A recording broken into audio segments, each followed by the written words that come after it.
Hello student, आज हम करने जा रहे हैं क्लास 10th का chapter number 8 introduction to trigonometry. Introduction to trigonometry में आज हम पढ़ेंगे कि ट्रिग्नोमेट्री का यूज कहाँ होता है हमारा। All of you have read about the different type of triangles. बहुत सारे ट्रायंगल्स के बारे में आपने पढ़ा होगा पिछली क्लासों में। In the figure ABC is a right angle triangle in which angle B is right angle. यहाँ पे ये ट्रायंगल देखिए ABC, B पे ये राइट एंगल यानी कि 90 डिग्री है यहाँ पे, यानी कि BC is perpendicular to AB। This triangle has three sides AB, BC and CA। Three sides है। The side CA opposite to right angle B is called hypotenuse. यहाँ पे देखिए B 90 डिग्री है, इसके अपोजिट में AC साइड है, इसका नाम है हाइपोटेनस। हाइपोटेनस है AC of right angle triangle ABC, whereas the other two side will be base and perpendicular to the right angle triangle depending on angle A और angle C। अगर यहाँ पर हम A एंगल की बात करें तो A एंगल के लिए ये AB बेस है, A एंगल के लिए ये सामने अपोजिट जो साइड है ये BC ये परपेंडिकुलर हो जाती है। अब केस 1 लेते हैं। देखिए केस 1 के लिए, केस 1 में है हमारे पास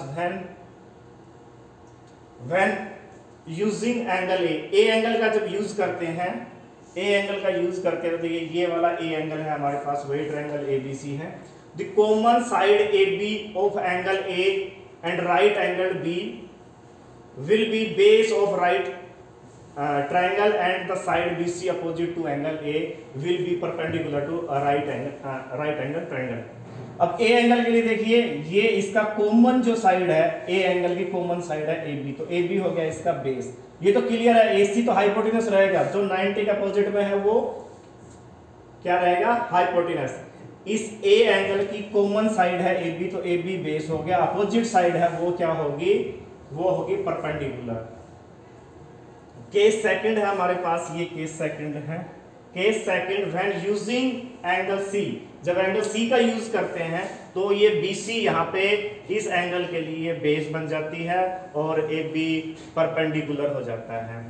जब C एंगल यानी कि ऊपर वाले एंगल की हम ऊपर वाले एंगल से देखते हैं तो इस एंगल के लिए ये बेस हो जाता है और ये परपेंडिकुलर हो जाता है, जबकि यहाँ पर अगर हम देखें तो ये बेस है और ये परपेंडिकुलर है इस एंगल के लिए। तो एंगल A और C पे डिपेंड करता है कि बेस कौन सा है और परपेंडिकुलर कौन सा है। एक क्वेश्चन लेते हैं यहाँ पे हम। क्वेश्चन है in figure Q, in figure ये देखिए PQR एक फिगर है। इन द फिगर Q जो है वो 90 डिग्री, ये वाला एंगल 90 डिग्री ये परपेंडिकुलर है। यहाँ पे PQ 6 है, PQ ये 6 सेंटीमीटर है एंड QR 8 सेंटीमीटर, QR ये जो है 8 सेंटीमीटर गिवन है। Then write the value of hypotenuse. आप हाइपोटेनस यानी कि PR की वैल्यू कैसे फाइंड करेंगे, base and perpendicular. Then write the value of hypotenuse, hypotenuse write the value of, इसकी वैल्यू लिखनी है, यानी कि पहले तो ये बताना है हाइपोटेनस है कौन सा है। हाइपोटेनस हमारे पास PR। उसके बाद पूछा है बेस एंड परपेंडिकुलर, बेस कौन सा है, तो अगर यहाँ पे देखें तो आर एंगल है, यहाँ पे जो साइड दिखा रखा R एंगल के लिए बेस ये है और परपेंडिकुलर PQ है। यूजिंग द हाइपोटेनस फॉर्मूला, अगर यहाँ पे हम देखें सॉरी हाइपोटेनस फाइंड करने के लिए पाइथागोरस थ्योरम का यूज करते हैं, जो आप 7th क्लास से पढ़ चुके हैं। 7th क्लास में ही आ जाती है पाइथागोरस थ्योरम। पाइथागोरस थ्योरम में क्या होता है कि हाइपोटेनस का स्क्वायर इज इक्वल टू किसके इक्वल होता है, परपेंडिकुलर का स्क्वायर प्लस बेस के स्क्वायर के इक्वल हो जाता है, यानी कि PR का square is equal to PQ का स्क्वायर प्लस QR का स्क्वायर। तो PR का स्क्वायर ये फाइंड करना है, PR तो PR का स्क्वायर इज इक्वल टू 6 का स्क्वायर प्लस 8 का स्क्वायर। 6 का स्क्वायर क्या होता है 36, 8 का स्क्वायर 60, दोनों को ऐड कर देंगे तो 100 हो गया। PR का square is equal to 100, PR is equal to square जब उस राइट साइड में जाएगा तो वो अंडर रूट हो जाएगा, स्क्वायर रूट हो जाएगा, तो 100 का स्क्वायर रूट 10 होता है। PR जो हाइपोटेनस है वो 10 आ गया, 10 सेंटीमीटर। 10 hypotenuse PR 10 centimetre. अब नेक्स्ट क्वेश्चन है हमारे पास, ट्राई योरसेल्फ में right the value of hypotenuse base and perpendicular for the following figure.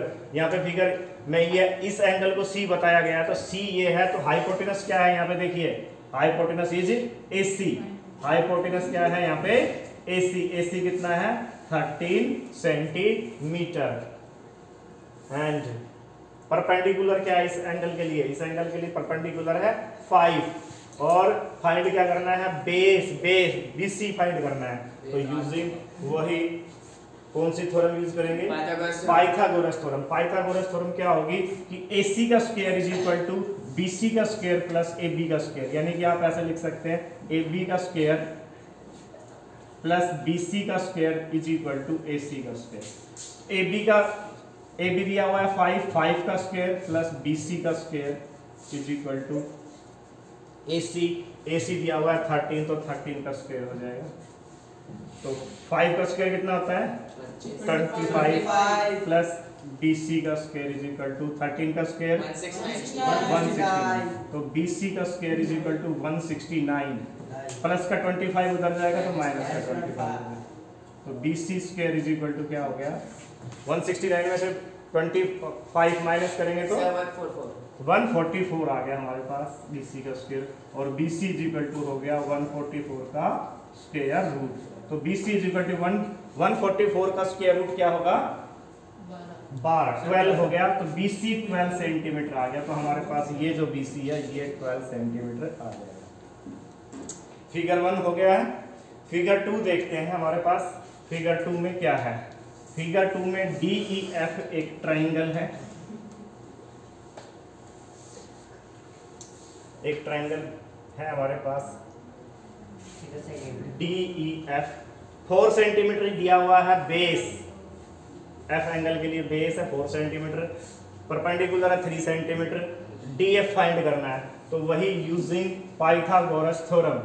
तो DF का स्क्वायर, DF यानी कि हाइपोटेनस का square is equal to DE का स्क्वायर प्लस में EF का स्क्वायर।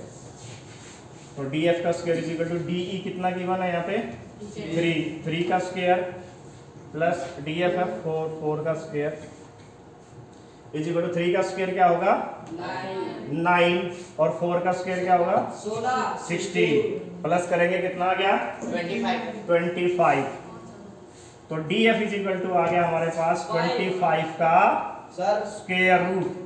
तो 25 का स्क्वायर रूट क्या होगा 5। तो DF आ गया हमारे पास 5 सेंटीमीटर।